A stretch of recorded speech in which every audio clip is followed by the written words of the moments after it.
such as bags, sleepers, lace, and others are we. We in the shape of the Ubon San Lorenzo Hanon intend, through the medium of dance, to showcase a sleek, dazzling drama which will represent the agricultural activities, the rich produce, and the God-fearing citizens of San Lorenzo.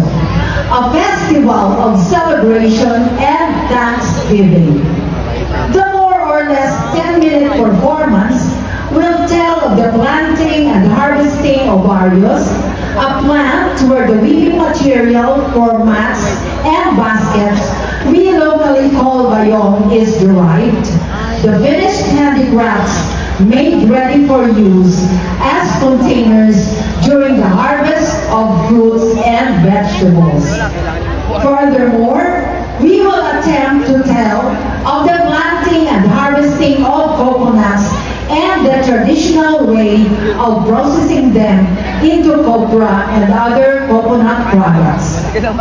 We intend to highlight the production of mangoes and show what San Lorenzo can offer. As the tagline says, mangoes and more. Honored guests, visitors, fellow Guimaras